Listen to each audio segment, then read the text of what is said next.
What's up, dear friends and damn givers? Welcome to the Let's Give a Damn podcast. This podcast is made by people who give a damn and for people who give a damn. Thank you so much for showing up. So here's what we're going to do this week. It already started a little differently than it usually does, so you probably are wondering what's up. I've got some things that I want to share with you. As I release podcasts each and every week, I try to keep my thoughts and rants to myself because I truly want to champion my guests. But from time to time, I feel the urge to really share something with you. And I know I need to share it with you because I've been having this discussion with quite a few podcast listeners and friends lately. I won't talk your ear off with a 45-minute monologue, I promise. Ain't nobody got time for that. But I do want to share some things with you before I share some of the top moments from conversations I've had with guests so far in 2019. That's right. This is another highlight podcast. We've done a few of these in the past couple of years, and they always crush. We always get good feedback. And we've had some really great moments so far in 2019. I want to share them with you. I want to make sure you didn't miss them as we put out podcasts each and every week. So I'm going to do a quick little monologue, and then we're going to do highlights. Let's get going.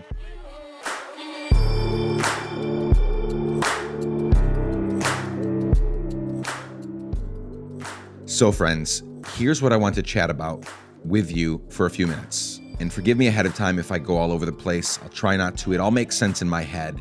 Let's see if I can get it out. Here's the big statement that I'm thinking about a lot these days. We don't need billionaires. We don't need government to save us. We don't need them to change the world for us. They can and should play their part, their role. Don't take me wrong. For example, I'm in favor of Medicare for All, a policy that is being talked about a ton on the Democratic candidate side of things ahead of 2020. And I love that government can serve us and help us in so many ways. And I love that billionaires use their influence to help and serve people. But we can't and shouldn't wait around for them to change the world. It's not their role, and it's never going to happen on top of that. It's our job to change the world. Now, I'm going somewhere with this. Hang in there. I'm not going to rant.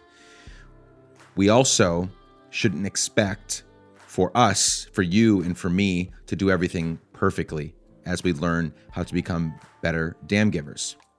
For example, I can't stop kids from being trafficked with my friends at Human Trafficking Institute or IJM or Rescue Freedom, and build wells in Uganda with Charity Water, and build homes with my friends at New Story Charity, and feed the homeless, and tackle our environmental crisis, and advocate for refugees with my friends at IRAP, and help immigrants with my friends at Turk, and you get the picture, right? We can't do it all. I can't do it all. You can't do it all. And I'll be honest, for years, I tried to do it all. My focus was so divided, I couldn't learn how to tackle and address one thing super well, my thing. Because my time was so divided and because I couldn't learn everything there is to know about all of these issues out there, I wasn't able to do any of them well as a result. And I failed. So here's what I'm getting at. The world doesn't need a handful of you and a handful of me giving a damn perfectly all the time. That would be ideal, but it's not practical and it can't happen. Instead, the world needs millions and millions of people just like you and me giving a damn imperfectly, little by little, step by step. I remember last summer, we were hanging out by the lake. My family and I and my brother Dan. We had a little spot where we would bring food and smoke cigars and chill while the kids played in the water. It was fantastic. I distinctly remember one time when we saw a boat hundreds and hundreds of yards away in the middle of the lake, drive by. 5 minutes later, the ripple effect created by that boat reached us on the shore in the form of some small waves. I remember thinking, damn, that tiny boat so far away created waves that reached us minutes later. It took so long for us to feel the effects of this teeny tiny boat in the middle of a huge lake.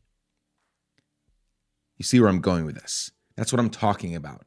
And this is not a new concept. I'm not telling you anything you don't already know.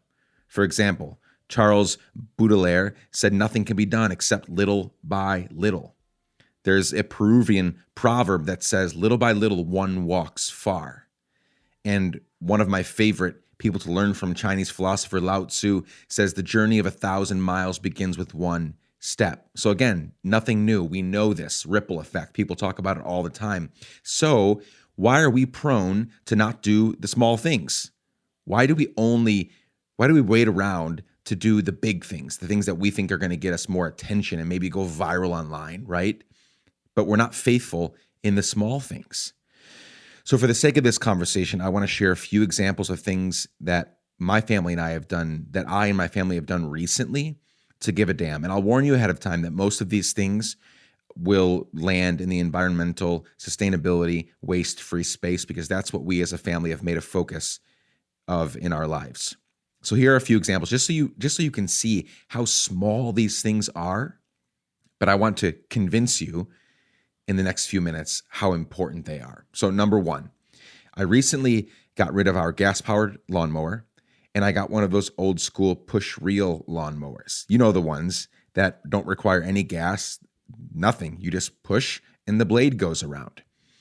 And I got it for obvious reasons, for the environment. It doesn't, there's no carbon footprint whatsoever, and it's good exercise. Again, that might seem like a super small thing, but that is a huge change. It's a huge change for my mindset. I explained to my kids why I got that. They think it's super cool anyway, but I explained to them why we're doing that. Another thing, we switched recently from the huge ass Costco toilet paper package. It's like 40 or 50 rolls in it. We recently switched from getting that, which is obviously made from trees, most paper is, to Who Gives a Crap, which is an amazing company. And their toilet paper is made out of recycled materials, no trees whatsoever. And so we recently made that change. So we explained to our kids, because they used to see the big Costco package come home, and now they see this huge box get delivered. And everything, they're what I love about Who Gives a Crap is, first of all, the branding's amazing. All over the box, there's all these like messages. One of them is thanking the delivery man.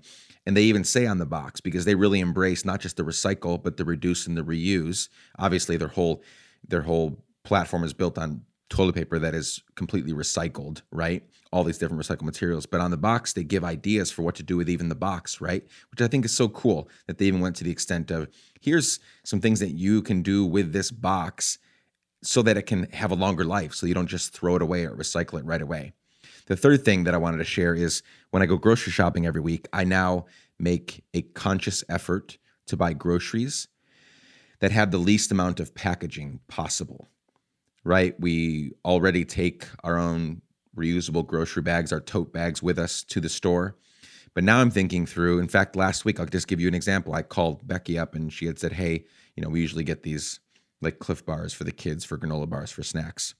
And I said, babe, should we be getting these anymore? Because, there's 36 granola bars and each one is individually wrapped. Maybe there's a granola bar company that has all of the granola bars in one package, in one big thing, versus each one of them being individually wrapped, because our kids are going to take that wrapper off and they're going to throw it away right away or recycle it. I'm not even sure what it's made of, but it's all these different, it's a tremendous amount of packaging for one granola bar and for a box of granola bars. So that's one thing recently that we've been doing is, as I go to the store, which I do all the grocery shopping in our home, I love it. It's very therapeutic for me, is I go and I think about, how can I buy from different companies? How can I get to know different companies that use minimal amounts of packaging?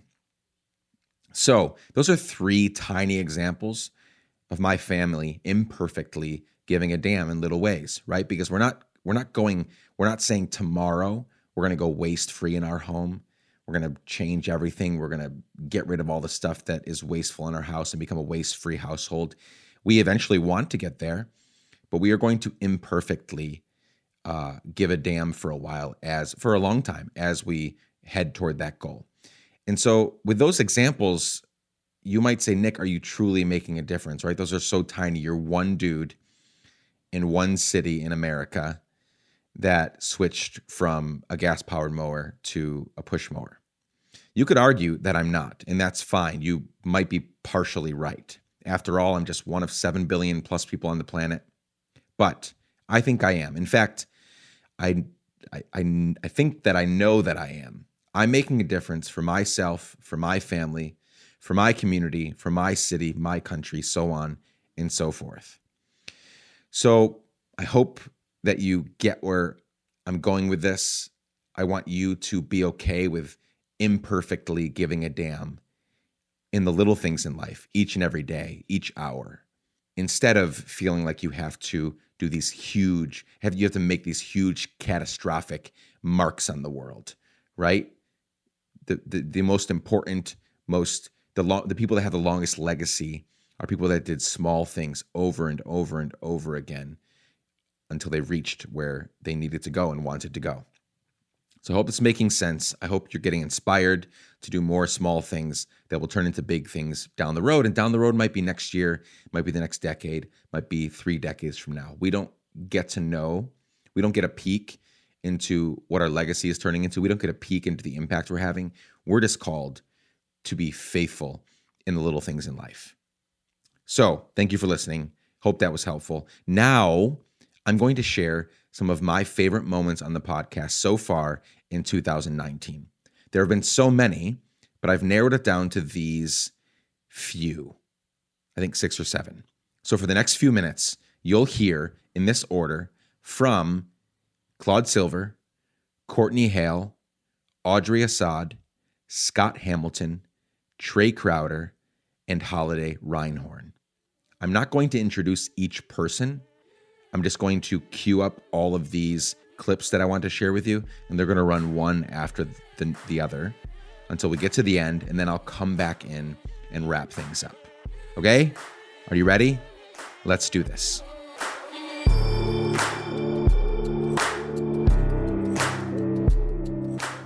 Like, it is one thing to walk around Union Square and be like, God, I don't even know what to do. Mm-hmm. And there's another thing to walk around Union Square and take action and hand out blankets and hand out coffees and, give someone, even if it's a McDonald's burger, because there happens to be one in Union Square. So that takes an enormous amount of effort. So we think, I'm not doing it. I didn't go to Union Square last night and pass out blankets, but I could have, and I should have, and I will do. But those are action. Yep. Those are all action oriented. So I just don't think we can sit on our laurels and be like, yeah, I'm positive. Yeah, I'm optimistic. Yeah, I'm a real believer, unless you put that into practice. Yep. So one of the reasons I started this platform, Let's Give a Damn, is because I'm trying to convince everyone that they have a part to play.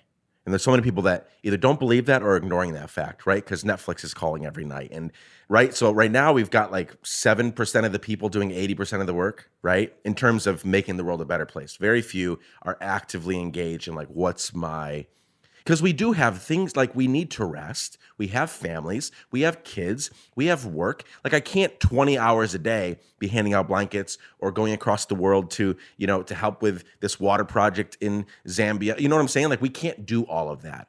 But all of us together, we can have a huge impact, right? And so that's part of this platform is, you could have done that last night, but you were home with a screaming baby for 3 hours, right? Like, that's your part of your role. Maybe there's another night when the baby's good and like you get a group of Vayner people to go do that, right? And maybe the other night that you're not there, somebody else is doing. I just think we all have this part to play and to think more about long-term solutions, right? Like I for so long have done the passing out things, right? And that is effective, right? That night, that person is freaking cold. And to help them in the short term, I can't take them home tonight, or I can't give them a home, but I can give them one warm night, right? And so the short term is important, but then really being patient and thinking, how can we long term fix? Right. So it's everything that we're talking about is all a marathon. That's not to say that there aren't sprints and we can't take measures to get over the finish line in a sprint. We absolutely can. But also we need to be looking at the root cause of some of these problems and getting some education around them.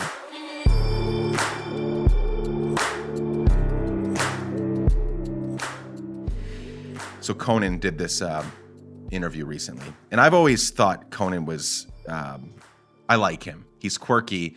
but I really, really like him. And so I got tagged in this. He was giving this interview. Evidently, I don't look at these numbers, but evidently, the numbers on his show are going down. Like he's not the Conan of, 5, 10, 15 years ago. And so he's giving this interview, and this was his answer. The interviewer was super shocked. The interviewer said, "Is this how you want to go out with a show that gets smaller and smaller until it's gone?" And he says, "Maybe that's okay. I think you have more of a problem with that than I do. At this point in my career, I could go out with a grand 21 gun salute and climb into a rocket, and the entire Supreme Court walks out and they jointly press a button. I shot up in the air and there's an explosion and it's orange and it spells good night and God love. In this culture, 2 years later, it's going to be, who's Conan?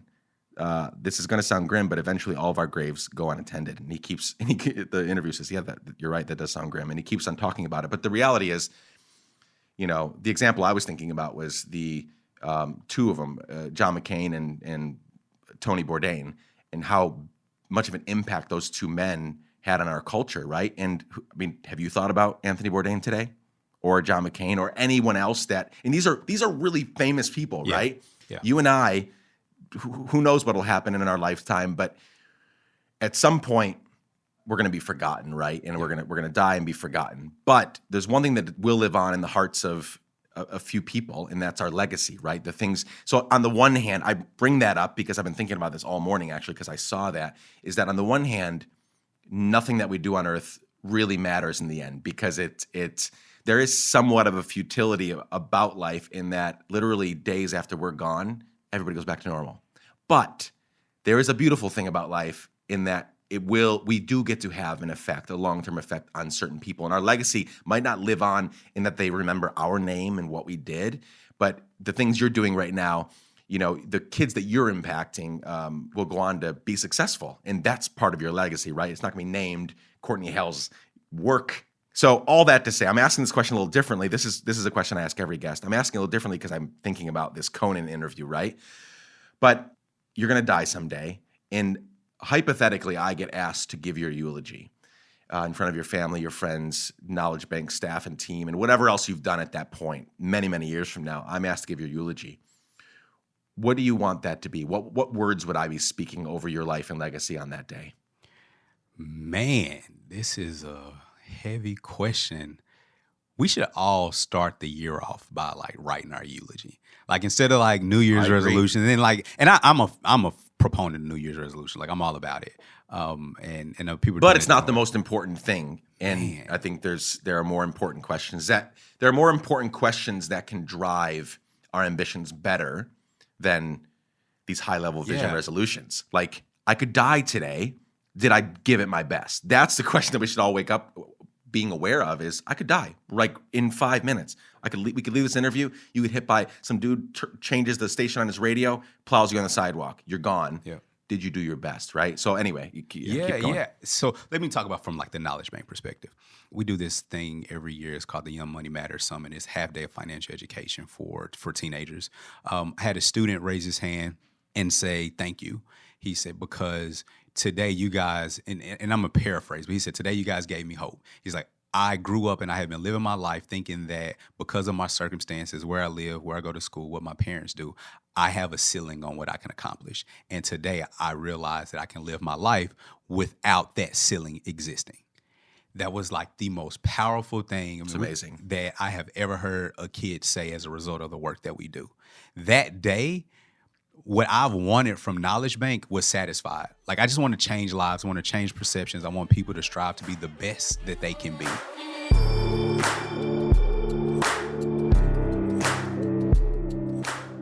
They can have their opinions and they're allowed to, but it just doesn't have a bearing on where I go and what I do. What I think is important about what you just shared is something that I went through, which was the deconstruction happened. And I'm very grateful for that. Like you said, it had to happen. For me, it was either deconstruct or leave the whole fucking thing. Just leave. And I didn't want to.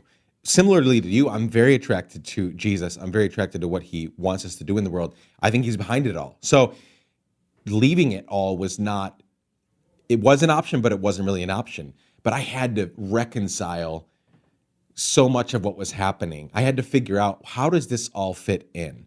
I understand that I'm not everything's going to make sense, but everything doesn't make sense right now. Like nothing makes sense. So I've got to deconstruct. For me, the important part was reconstructing. I didn't want to stay deconstructed.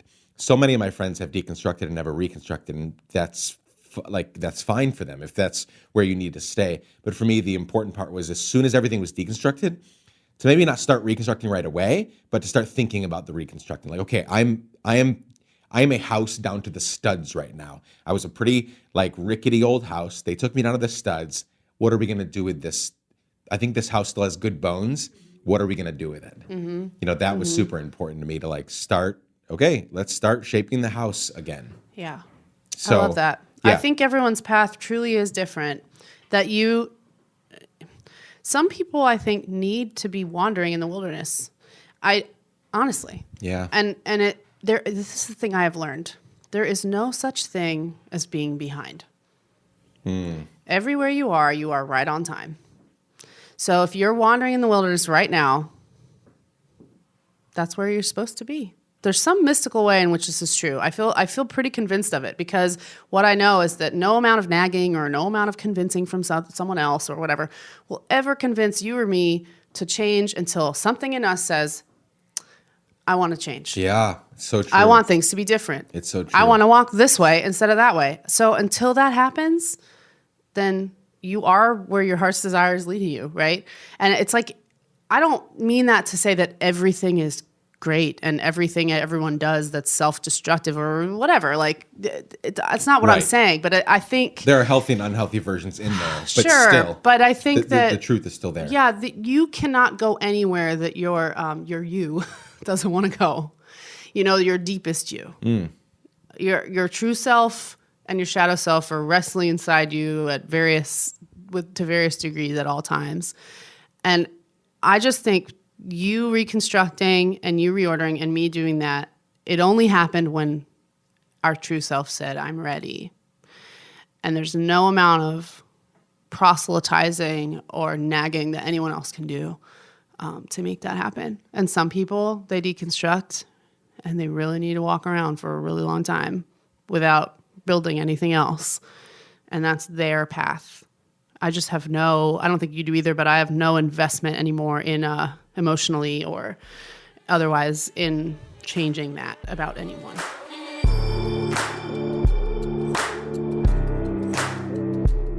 All my kids, it's like they're so sick and tired of me doing this, but it's so funny. My son came home with a poster he made at school with this quote on it, even though he rolls his eyes every single time I ask him. I go, what's the greatest strength?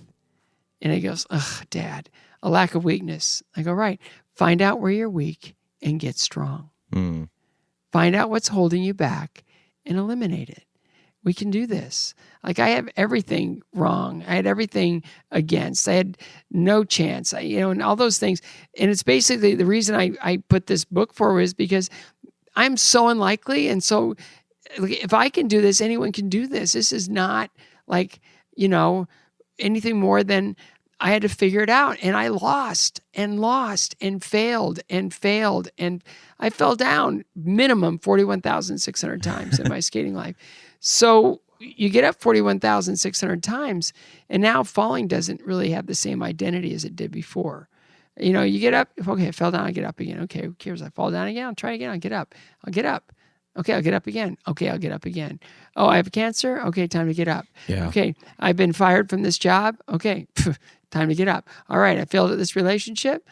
Okay, time to get up. And you do that enough times and you become resilient. And all of a sudden, you're not calloused, but you're more experienced in that idea that I really can't be defeated anymore. Nothing can really knock me down. If you had something to be like, who would it be? Not many people are going to say me, short, bald, half neutered, chemo radiated, surgically repaired, all that stuff, figure skater. It's not every guy's dream is to be, in front of a couple billion people in spandex. But, the thing is you make the most of who you are, not what you have, who you are. You make the most of what you got, Yeah, and you're in a roundabout way, you're making a strong case for, I think there's a lot of people we could literally read off names from the Kyle Menards to the Rosa Parks and the MLKs and the people that had hardships, right? Whether it was in our country the wrong color skin, right? If you're black, you're oppressed. If you're LGBTQ, you're oppressed. Like everybody not everybody, but a lot of people have this thing. But I think the difference is some people stay the victim and some people see themselves, Oprah Winfrey, like using that as fuel. So what would you say to, somebody listening right now, 16 years old, kid from the Midwest, has 2 parents, stable income, nothing bad has ever happened to them, right? So they haven't built up, and their parents maybe haven't done a good job at putting them in situations where they are challenged. What would you say to that kid that is thinking, I don't have that gumption or whatever you want to call it because nothing bad has ever happened to me. I have everything. I don't want anything. I think it says in the book that if nothing really matters in life, you're going to live a life that doesn't matter, if you're asleep and you're happy to be asleep, that there's nothing I can do to change that. There's no words, there's no sage advice, there's nothing. It's just someday you're going to wake up and you're going to realize that I may have missed something here. So it's, how do you want to live your life? How do you see yourself? How do you in 20 years want to look back on that 20 years and say, wow, it really meant something.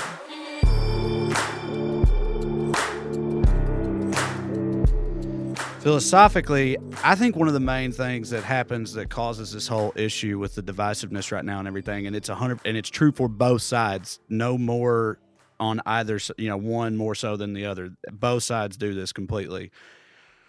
When they encounter someone on the other side, they immediately put that person in their head on the extreme end of that Whatever that spectrum. Thing is. Yep.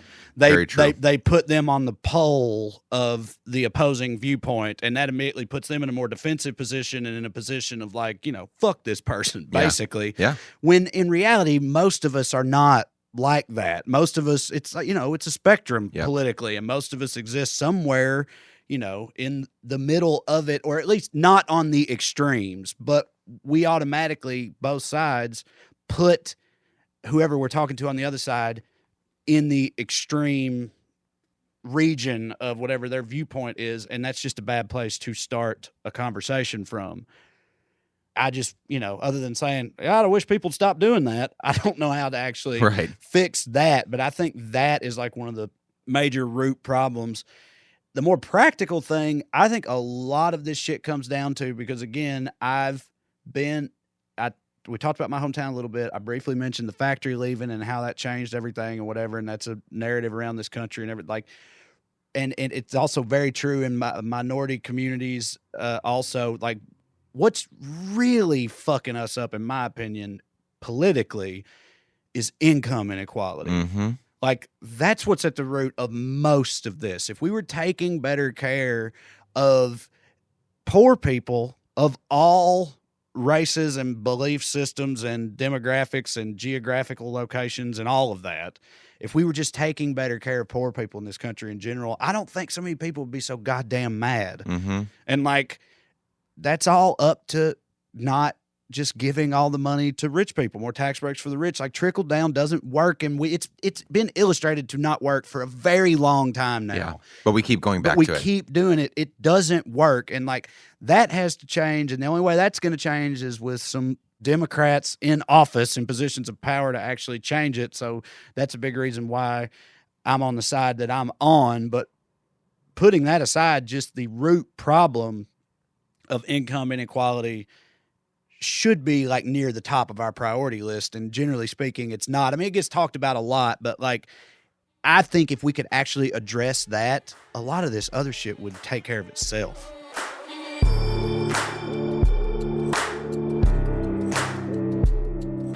How do you recommend, everybody that's listening, all these damn givers that are listening, how do we stay hopeful and or positive and not get so bogged down by everything? How do we stay, because you can't create good things out of panic and out of anger, because it'll be soiled. It'll have weird stuff in it. Mm-hmm. But out of hopeful spirits, you can create beautiful things like this, devastating earthquake, so many lives ruined and families ruined and literally the infrastructure ruined, and hopeful things came out of it, right? Yeah. And so how do we do that on an ongoing basis? Yeah. Well, I mean, for me, because I can only speak for myself here, but the arts, for me were always the answer because they were it's a spiritual act, an expressive act of the soul. And I feel like our world, human problems have a spiritual, they're a spiritual problem, the injustice and Yes. the prejudice and the war and all of it is a spiritual malady. You know what I mean? So the solution needs to be spiritual. It's not an institution that's going to come along or a human being is just We going to. can clearly see that for sure. We know that it doesn't Yeah. work. Like we're living in the brokenness of all of it. And so to me, it is spiritually helping to empower young people who are going to walk into the future, to give them spiritual empowerment, the tools to sort of say, all of us have this job, and that's to advance our civilization in a united way, united in all of our difference. Like right now, we live in a time that can't tolerate, a difference. It's like our idea of unity is like everybody has to agree on everything. There's not that sense of a group consciousness. We have one planet. That's it. Yeah. And everything looks the same if you don't have oxygen and food. Do you know what I mean? Yep. Like we've kind of forget the essential things. Like, so the idea if we're all equal, and I know this sounds, simplistic or la da da, but oneness. Yeah.